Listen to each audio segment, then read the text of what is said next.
there's a cabin that should not work. A small log box in the mountains. No spray foam, no heat pump, no smart thermostat, no ductwork snaking through the attic, just wood, mud, and a fire that somebody has to feed with their own hands. And yet men lived in places cold enough to kill you in a single night, and they stayed warm. Welcome to Frontier Trapper, where we break down lost building principles that still work. If you value real-world survival engineering, subscribe and join the tribe. Now look at us.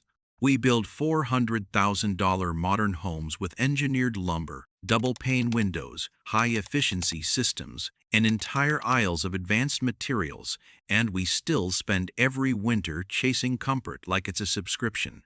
Because it is. In the United States, more than half of household energy use, 52% in 2020, is just space heating and air conditioning. Not your TV, not your fridge, your home battling the weather, day after day. So how did mountain weather feel 6 And why can't our expensive houses do the same? Because the cabin wasn't built to impress, it was built to survive. And that survival-first mission created a heating system that wasn't one appliance, it was a chain of decisions. Small decisions, dirty decisions, unphotogenic decisions, infotogenic decisions.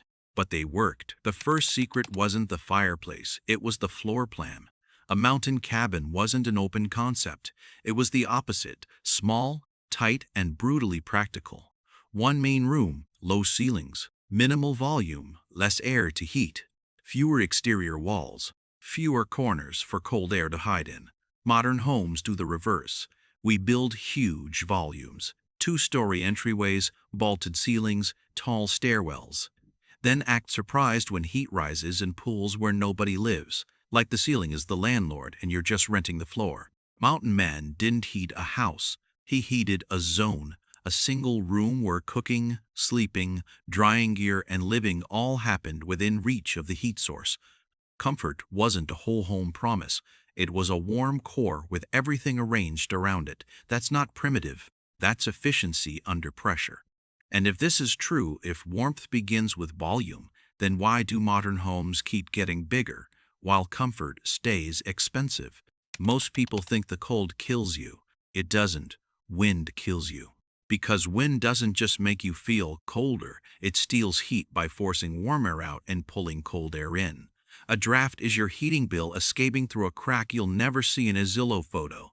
In a log cabin, the battlefield was obvious, the gaps between the logs, so they sealed them.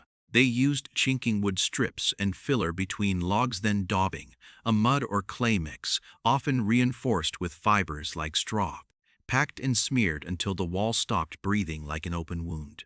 Historic interpreters describe the process clearly. The wood slats support the mud, and the daub mix is built from dirt with clay content, water, and straw as a binder. Messy, physical work, but effective.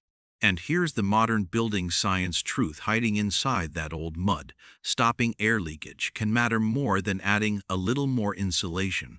Even modern log home chinking guidance admits the big impact isn't insulation value, it's eliminating outside air infiltration, which dramatically changes comfort and energy performance.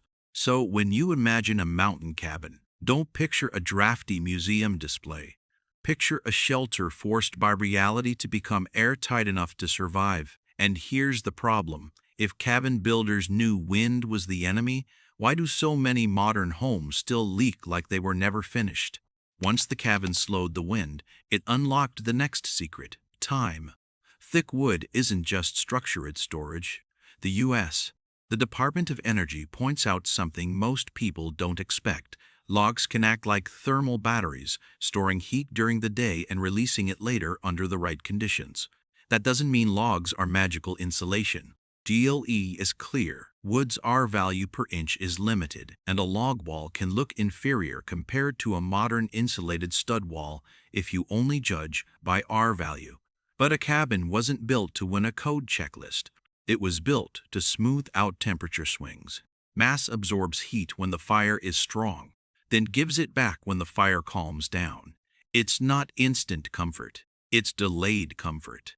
And that delay is survival. Because the hardest moment isn't when the fire is roaring, it's 3 a.m., the wind is loud. Your body is exhausted, and you're deciding whether you'll get up to feed the fire or gamble that the cabin can hold on long enough for sunrise. A cabin with mass buys you time. It turns warmth into something you can store, but even a cabin with stored heat can fail if your fire is dumb. A flame isn't heated until you control it. An open hearth can burn hot and still waste most of its energy straight up the chimney. Historically, heating with open fires and low-efficiency setups is often described in the 20 to 30% efficiency range, meaning most of what you burn leaves as exhaust. So the next leap wasn't more firewood, it was controlled. When enclosed stoves spread cast iron designs, controllable airflow, internal pathways that held heat longer, the fire stopped being the campfire and became a machine. The history of wood heat is basically the history of humans learning one lesson. If you can slow the smoke, you can keep the heat. A stove is a fire you can throttle, a fire you can aim, a fire you can keep from escaping. And once the cabin had controlled heat, the mountain man used the oldest HVAC method ever invented: proximity. He didn't heat empty rooms for status. He heated the human first. Sit close, sleep close, dry clothes close, cook close. Your modern home tries to heat every cubic foot equally, even spaces nobody uses. The cabin heated the body on purpose. So if targeted heat works, why did modern houses evolve into layouts that waste the most heat possible before it ever reaches a human? Now we get to the part modern people hate. Mountain men didn't outsource warmth entirely to buildings and machines. They wore it. They slept under it. They layered insulation around the body until the bed became a sealed microclimate.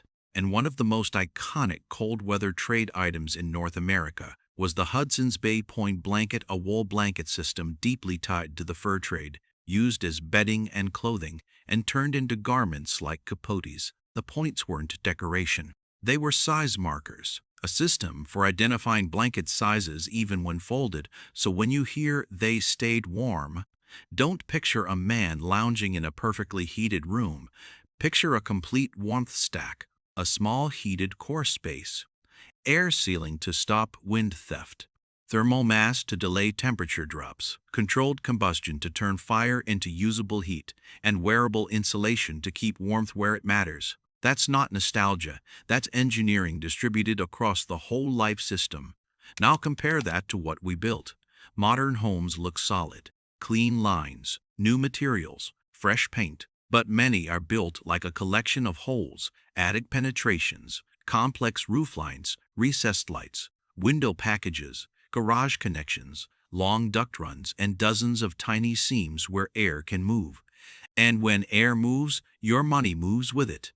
DOE even warns that air leakage drives drafts and increases heating and cooling requirements, especially as wood shrinks and gaps open over time. The principle is bigger than log homes. If you don't obsess over air sealing, your new home can leak like an old one, just in different places. So we do the modern ritual. We pay the bill. We turn the thermostat. We blame the weather. But the weather isn't the whole story. What if the reason your expensive home feels cold isn't your heater at all, but your building mission? Here's the uncomfortable truth. Our housing market rewards what you can photograph: vaulted ceilings, open kitchens, giant glass, dramatic roof lines, square footage. Physics doesn't care what sells. A bigger home usually means more exterior exposure. More exposure means more heat loss. More heat loss means bigger mechanical systems. Bigger systems mean higher energy use every month. And remember, in the average U.S. household, heating and air conditioning alone are already the dominant load, 52% in 2020. So when we ask, why can't our modern homes stay warm like a cabin? Sometimes the answer is brutal, because many modern homes weren't designed to be shelters first. They were designed to be products. A mountain cabin was optimized for comfort under scarcity. A modern home is often optimized for resale under abundance. Then a machine is installed to compensate, and that machine turns comfort into a monthly payment. And if comfort is a payment, then who profits when your house can't hold heat? None of this means you should go live in a mud-daubed cabin. It means you should steal the checklist. Because the lost principles are not mysterious, they're official. The U.S. Department of Energy describes passive solar homes as systems that collect heat through properly oriented windows and retain it in thermal mass. And the whole building design guide breaks passive solar heating into the same fundamentals: collect through south-facing glazing, store in thermal mass, distribute naturally, control overheating with shading like overhangs. So here's the modern version of the Mountain Man playbook. Make the space smaller, or at least zone it. Seal the wind first, store heat in mass, control the heat source. Stop heating empty air like it's a lifestyle. So here's the real question behind the title. If a mountain man could stay warm in a rough cabin, why can't our modern homes? It's not because we lack technology, it's because we forgot what shelter is supposed to do. The cabin didn't have better materials, it had a better mission. And the moment you start designing like a shelter again, comfort stops being a monthly payment. If you want more lost build principles that still work, subscribe, hit the bell, and share this with someone paying too much to stay warm. Because the moment people remember how to keep heat inside, a lot of industries stop getting paid.